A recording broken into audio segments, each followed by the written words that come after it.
大家好，歡迎大家收睇今日進擊投資解密啊！上個星期 skip 咗一集啦，咁啊原因梗係 Beavis 去旅行啦，翻鄉下啊！又翻鄉下啦！係啦，就去日本，係啦，咁啊好玩啊嘛 OK 啊，好日日都飲酒，不得了。 ，very good 啦！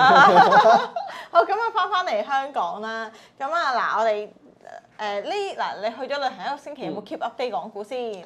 嗱，好彩我即係嗰個星期就去咗日本啦。如果唔係就睇到個港股由23,000一路懟落嚟，就會唔開心。係啦，跟住就翻嚟先，咦，好似懟完咯喎，咁樣。翻嚟係接受個結果。係啊。好，咁就唔使中間個煎熬嘅過程。都唔係好煎熬嘅，其實一夜懟落嚟都好快嘅。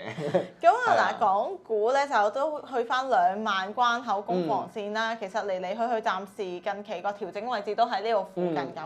咁但係今日嚟講咧，就錄到有北水話出手，好似究竟係咪低位撈貨咧？咁因為唔知道係咪低位嚟㗎嘛，但係就知道北水撈貨。咁啊，主要咧就買今日咧就跌得非常之急嘅融創啦、內房啦，咁啊另外都有中國人壽啦，同埋阿里巴巴嘅。咁啊，不如我哋先講講個大市狀況啦。咁啊而家呢一個位置啦，2萬點，其實大家都其實一直都有講到呢一個裂口，千祈唔好補喎。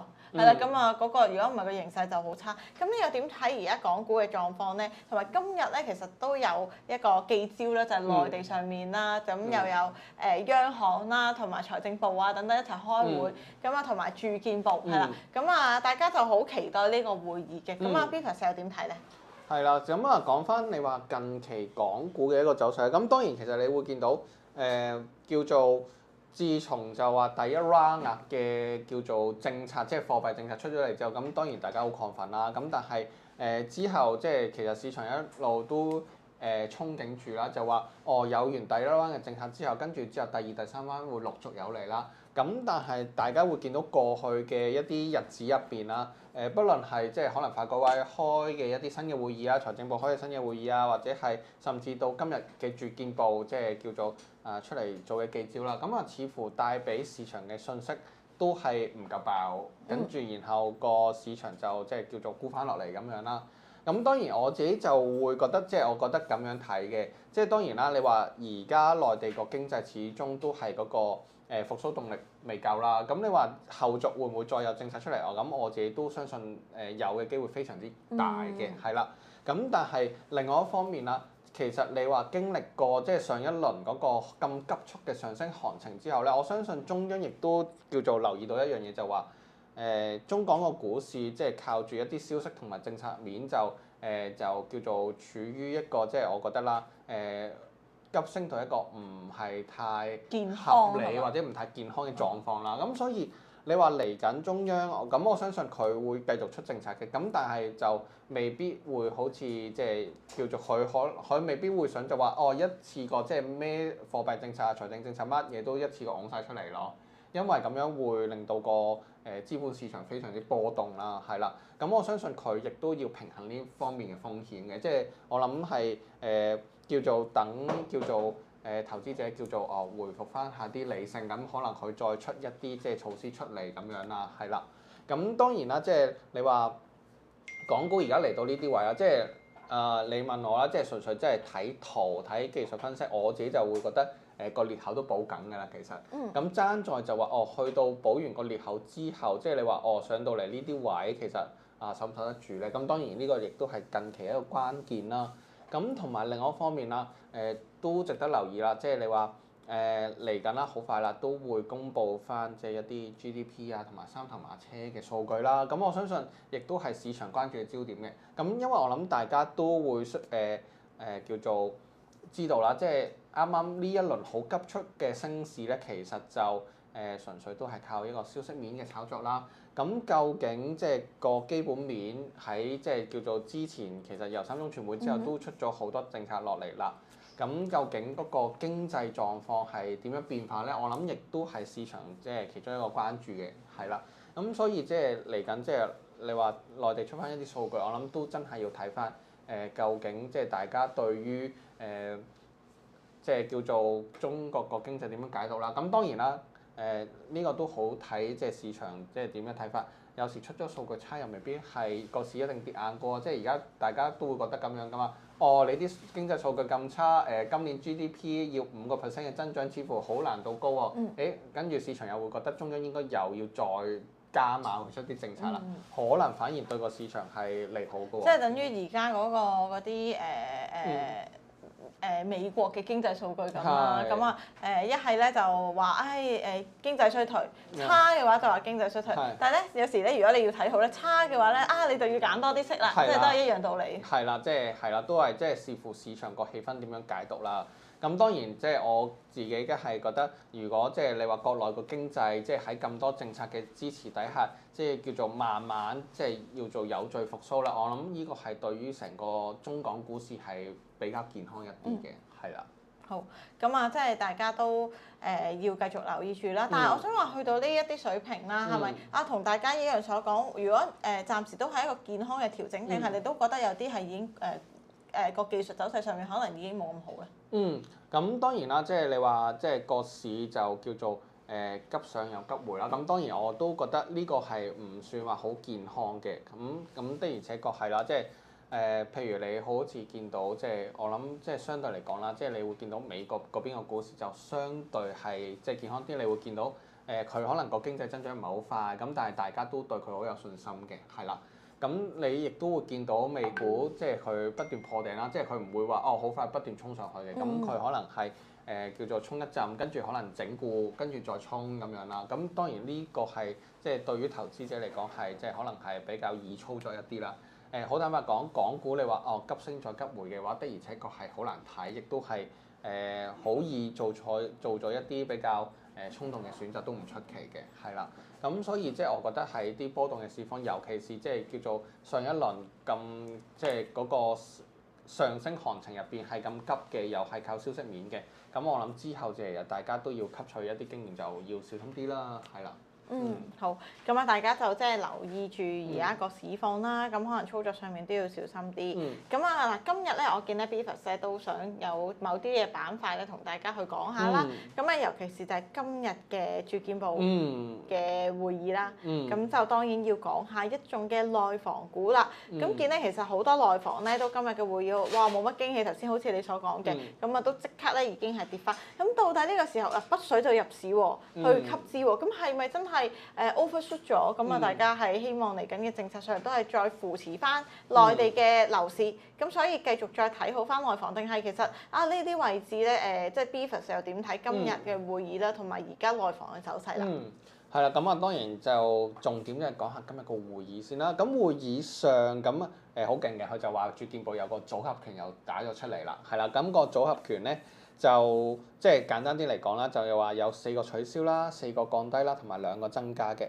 咁嗰取消咧，咁我諗都係即係取消限購啊、限售啊、限價等等嘅措施啦。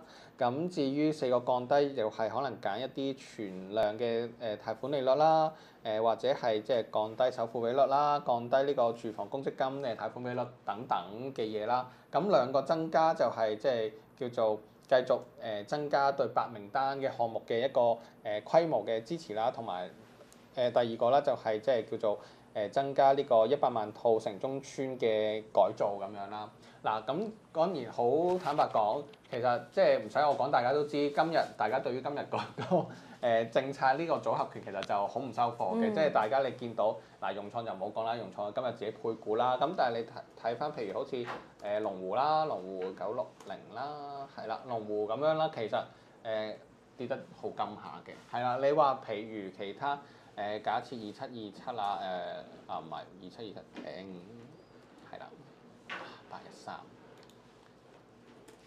係啦，即係譬如世茂呢啲話，即係插咗成2成，咁其實大家即係你會見到市場嘅反應，已經知道即係大家對於今次呢個組合拳其實大家係唔 buy 咯，失望咯，係啦。咁當然啦，而家就我哋睇到個結果啦。咁但係當然即係你話細心啲睇落去啦，的而且確你會見到入邊好多嘢其實係重複之前嘅嘢啦，咁包括譬如你話取消限購呢啲，其實你話喺即係9月零嗰陣時候啦，其實大家已經見到就話，國內好多地區已經即係叫做寬鬆啲限購啊，叫做限售啊嘅措施啦。咁你話而家當然啦，而家仲有一啲一線城市，譬如好似北京啊、上海、深圳呢啲地方咧，咁啊未完全放寬晒個限購嘅。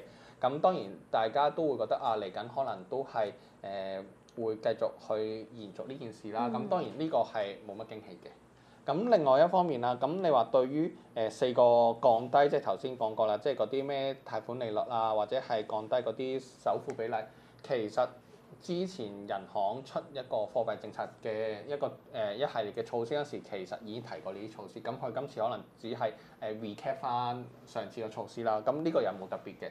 咁另外一方面咧，我諗其實你話今次佢講個10點內容入邊比較特別嘅話，可能都係講緊係城中村嘅改造啦。咁當然大家其實你話城中村嘅改造，亦都唔係第一次聽嘅。其實過去都曾經即係中國國內經濟唔好嘅時候咧，其實都有行過啲類似嘅政策嘅。咁因為即係好簡單啦，你城中村改造其實第一件事就係城中村改造，你會動用好多嘅人力物力啦。呢個都係可能刺激翻一啲基礎設施嘅建設啦。可能就話增加翻個就業啦。咁同埋另外一方面，咁你喺城中村嘅改造嘅過程入邊，你有班人要搬走㗎嘛。咁你可能會要安置佢哋啦，俾啲補貼金佢哋去買樓啦。咁啊呢個又可以同一時間刺激翻對於一啲商品房嘅需求咁樣啦。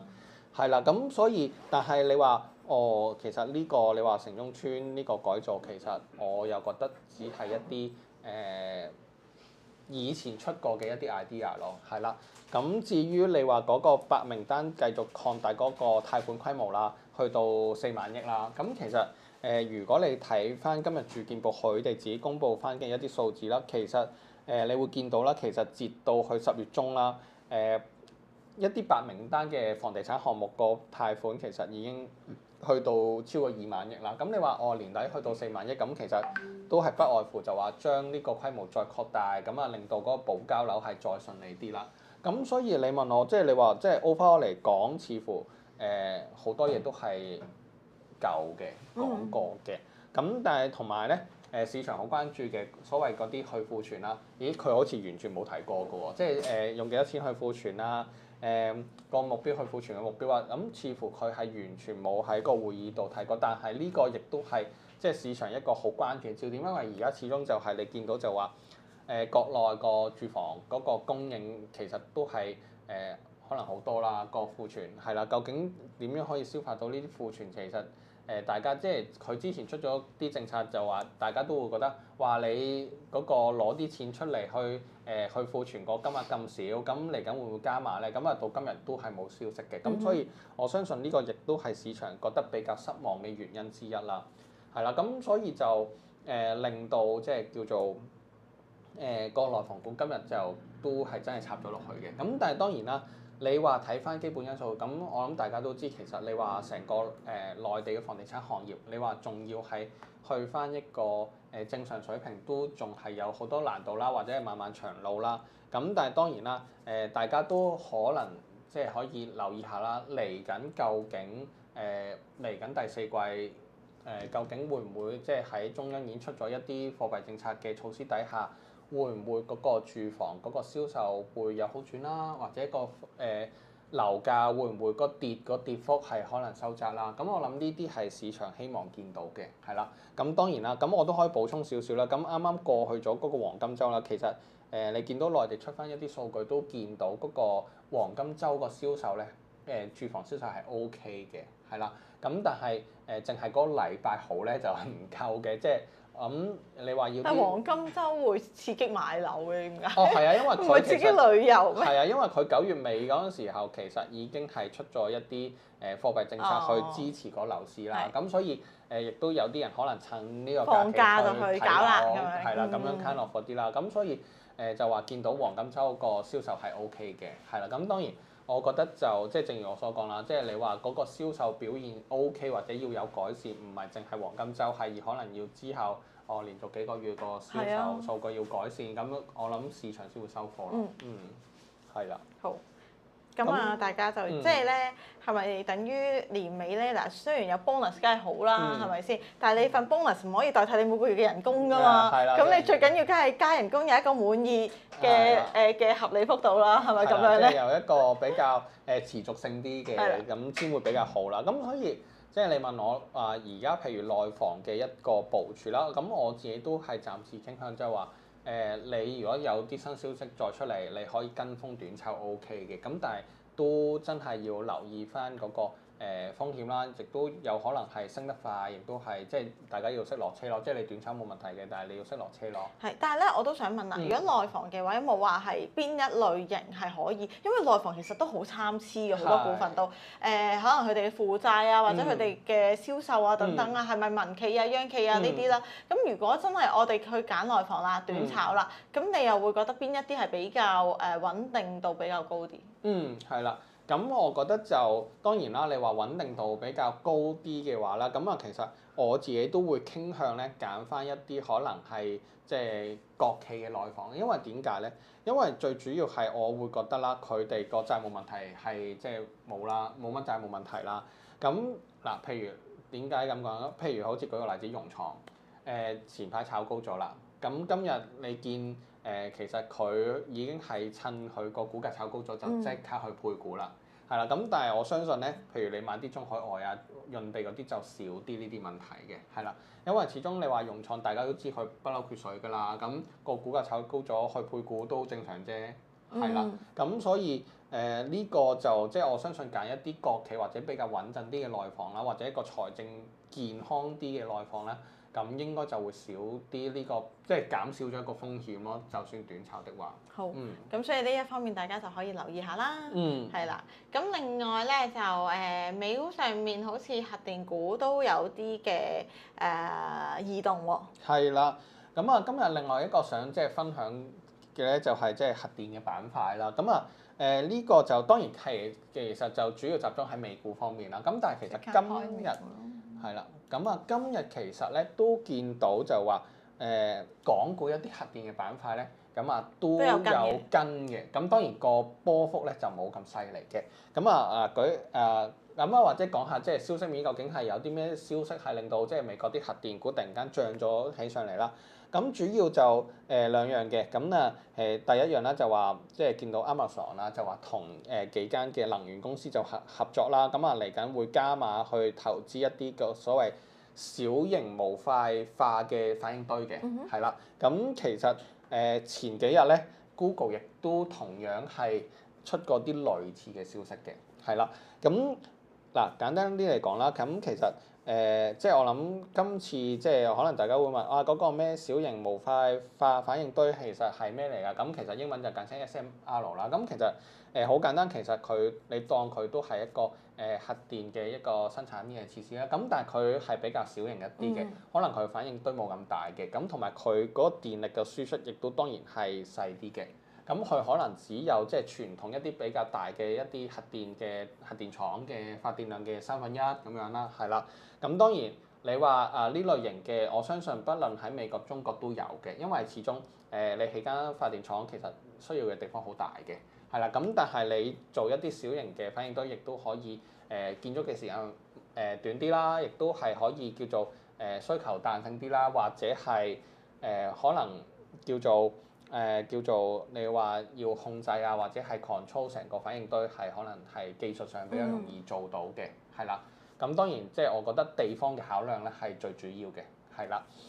當然啦，點解即係突然間會有一啲科技巨頭無端端走去投資呢啲叫做所謂小型嘅反應堆咧？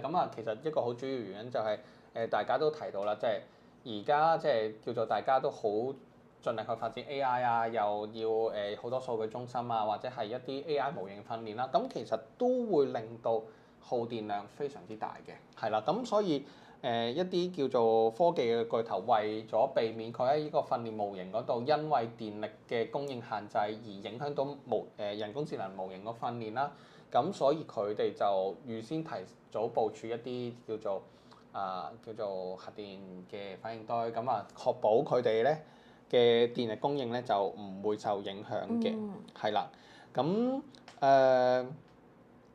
你會見到啦，其實你話究竟即係你話人工智能究竟佢嗰個叫做需要嘅電力有幾大咧？咁啊，其實你話今年其實曾經咧，即係國際能源公署亦都出咗份報告啦。咁其實佢份報告咧就估啦，其實來自呢個譬如好似一啲數據中心啦、加密貨幣啦，或者係生成式 AI 嘅用電量咧，咁其實喺2022年嗰時候咧，就佔咗整體用電量咧，即係全球嘅用電量大概2%啦。咁但係咧到即係2026年啦，即係可能係後年啦，咁啊其實個用電量已經係會翻倍㗎啦。咁淨係呢3個領域嘅用電量，可能已等於全日本嘅用電量咁樣啦。咁所以即係你話點解你會見到一啲大型嘅科技公司即係叫做咁積極去投資一啲即係叫做發電廠啊，或者係核電公司咁啊？其實呢個都係可以理解嘅。咁當然我覺得呢樣嘢咧，其實就中國都可能會有類似嘅 concept，但係咧咁相對嚟講啦，咁其實你會見到雖然你話中國都可能即係有啲政策去支持翻一啲嘅核電嘅發展啦，咁但係即係可能即係中國就可能即係地大物博啲啦。咁你話會唔會即係好多公司需要去投資呢個小型嘅反應堆？咁可能個需求可能冇美國咁嚴重，即係冇咁多啦。咁但係另外一方面就係即係中國因為亦都係地大物博啦，即係天然資源都比較豐富，即係你話水電、風電嗰啲或者太陽能嘅發展啦，亦都係比較快一啲嘅。咁所以可能令到核電個角色就相對嚟講就唔算話咁突出咁樣咯，係啦。咁但係就咁當然啦，就咁當然即係我自己都會覺得啦。你話核電其實都係作為清潔能源之一啦，咁我相信亦都有國策支持啦。咁所以你話港股入邊，即係你話都可以留意下一啲核電嘅公司啦。咁當然你話港股入邊可以留意嘅公司其實唔算好多，可能來來去去都係嗰2-3間，即係中國核電力啊，或者中國核礦業啊，或者東方電器咁樣啦。咁但係相對即係你話美股嚟講咧，咁可能就多啲選擇啦。嗱，舉下例子啦。咁其實你話琴日即係美國嗰邊炒核電股啦，其實有好幾隻咧，其實個漲幅係好誇張嘅。譬如好似呢隻啦，係啦，咁啊琴日就升咗40%嘅，係啦。咁另外就仲有一隻 SMR 啦，咁係啦，呢間公司都升咗40%啦。咁當然啦，你會睇翻個市值，呢啲都係一啲10億市值咁上下，10億美金市值，係啦。咁啊，其實你對翻都可能係100億港紙立下嘅公司啦。咁當然我會覺得即係呢啲當然波幅比較大，因為佢有細隻啦。咁但係我自己都會覺得美國都有一啲比較大少少又同核電有間公司，我覺得可以留意嘅。咁譬如就係講緊呢隻啦，CCJ 啦，係啦。咁啊呢間公司其實咁佢都係佢唔係 exactly 去營運核電廠嘅，咁但係佢係一個大家知啦，即係核電去發電係會用嗰隻 uranium 嗰隻係啦。咁佢就係突然間撈唔到 uranium 中文。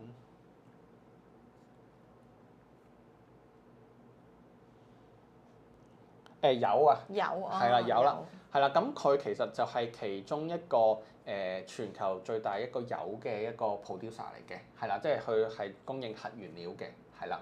咁佢就應該佢都係市場份額，我諗全球嚟講係第2、第3咁上下啦，係啦。咁所以即係我覺得就相對嚟講咧，呢間公司當然啦，咁啊個 market cap 亦都係大啲啦，係啦。咁同埋另一方面你都見到啦，其實佢嘅漲幅係冇咁誇張嘅。咁我覺得譬如大家繼續睇好即係美股嘅一啲核電股啦。咁你話我唔想炒啲咁細嘅，咁可以留意呢隻啦。咁啊大少少嘅。咁同埋你見到佢個趨勢就係準備破頂，係啦。咁所以我覺得呢啲都係可以留意下嘅。好，係啦。咁啊，大家就可以繼續留意住啦呢一啲嘅。咁你話港股方面啦，咁其實我諗來來去去，你話港股炒核電股，真係得嗰2-3隻啦，即係中國核電力啦，咁係。但係你會見到今日其實咧，佢都係即係你見到佢個圖都係似乎先升後回啦，係啦，今日都係開咗陰燭啦。咁譬如另外仲有隻中港核礦業啦，咁都係啦。咁雖然佢今日有得升嘅係。係啊，今日都有得升，但係你都見到其實開出嚟嗰啲陽燭就都個上手影都比較長啦，係啦。咁所以就嗯。如果俾你揀，都係美股上面多啲啦。係啦，咁係啦，咁同埋因為始終你話個消息面都係來自美國嗰邊嘅一啲大型科技公司嘅收購或者投資啦，咁可能即係同港股呢邊個關係，即係大家又覺得關聯度比較低啦。好，咁所以就即係除咗港股之外啦，都可以留意下美股啦。咁港股就係頭先講嘅即係內房之外，近期有冇啲咩係比較直博嘅板塊你會關注咧？近期如果你話比較直博啲嘅板塊啦，咁我自己都繼續會留意，即係叫做比較業績或者係基本面比較穩健嘅一啲大型科技股啦，尤其是係小米同埋美團啦，係啦，咁我自己就京東、阿里巴巴我自己就麻麻地嘅啫，係啦，咁另外就仲有，我覺得就繼續留意下就內需嘅板塊啦，即係譬如你話家電同埋一啲體育用品股，因為始終咧你會見到咧，近期都提到中央嘅一啲政策都係可能集中喺一啲貨幣啊、財政政策啦，但係我相信啦，刺激內需或者刺激消費政策咧，佢嚟緊都大機會有嘅，係啦。你上次都有講有啊，譬如好似派消費券啊呢一啲啦。係啊，派消費券嗰啲啦，咁但係你都會見到。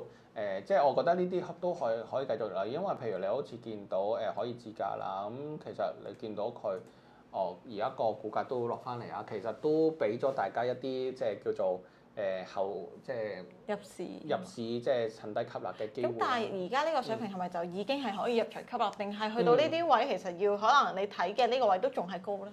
其實我諗就分住啦，咁因為其實暫時嚟講啦，即係睇你覺得即係港股會回到咩水平啦？你話有啲進取啲投資者，你覺得其實你覺得佢2萬點或者2萬點附近呢啲位，其實已經係差唔多啦，即係回得差唔多啦。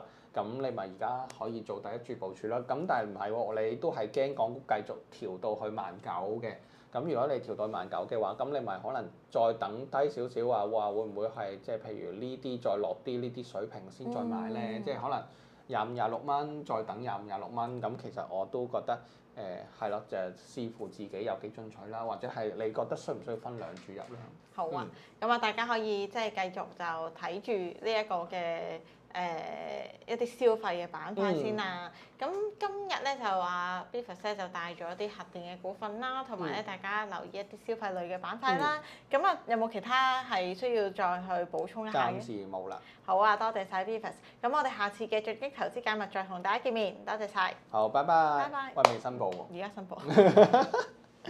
好啦，咁今日我講嘅股票啦，咁我自己就冇持有嘅，咁但係頭先提過嘅一啲股票啦，譬如係美團啦、小米啦，可以自家啦，咁我公司客戶就有持有，咁可能隨時作出買賣嘅。好啊，我哋下次再見，拜拜。